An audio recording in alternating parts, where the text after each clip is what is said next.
अध्याय 12. अक्कलकोटी दाखल झालेल्या बाळाप्पांना स्वामींची भेट घ्यायची होती. समर्थ त्यावेळी खास बागेत होते आणि त्यांच्या दर्शनासाठी भक्तांनी बहुत गर्दी केली होती. त्या गर्दीतून बाळाप्पा स्वामींच्या जवळ पोहोचले. महाराजांच्या निकट दर्शनाने ते भावुक झाले. त्यांचा कंठ दाटला, डोळ्यात आनंदाश्रू तरळले. स्वामींच्या चरणावर माथा ठेवून बाळाप्पा स्वामीमय झाले. स्वामी महाराजांनी सर्व वृक्षांना आलिंगन देऊन बाळाप्पा यांच्यावरील आपल्या प्रेमाची प्रचितीच दिली. अक्कलकोटी राहून अनुष्ठान जपजाप्य करणाऱ्या बाळाप्पांना स्वामी सेवेची इच्छा झाली. स्वामींच्या सेवेकरी यात सोळाप्पा आणि सुंदराबाई ही मंडळी जुनी जाणती होती. मुख्य सेवेकरी म्हणून सुंदराबाईंकडे सर्व अधिकार होते. त्यांच्या सूचनेप्रमाणे बाळाप्पा स्वामींची पूजा, आरती आणि सेवा करू लागले. बाळाप्पांच्या प्रेमळ भक्तीवर स्वामी महाराज संतुष्ट होते.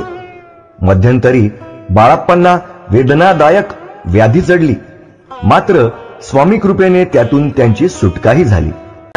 भक्तजन स्वामींपुढे फळे, फुले, पैसा ठेवत असत. मुख्य सेवेकरी म्हणून सुंदराबाई त्या वस्तू आणि ते द्रव्य उचलून नेत आणि त्यामुळे ज्येष्ठ सेवक सोळाप्पांना कमी पैसे मिळू लागले. सेवेकऱ्यांमध्ये बाळाप्पांचा समावेश झाल्यामुळे सोळाप्पा आणि त्यांचा जावई श्रीपाद भट्ट अस्वस्थ झाले. बाळाप्पांना महाराजांपासून दूर करण्यासाठी ते हर प्रकारे प्रयत्न करू लागले.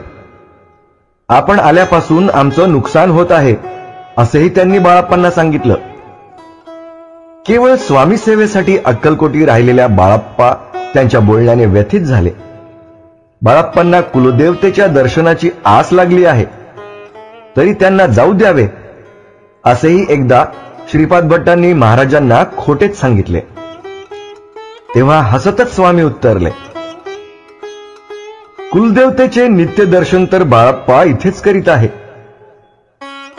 अशा रीतीने बाळाप्पांना अक्कलकोटमधून बाहेर काढण्याचा श्रीपाद भट्टांचा कट स्वामींनी अंतर्मनाने हाणून पाडला. स्वामी चरणी दृढ भक्ती बाळाप्पांची जडली होती.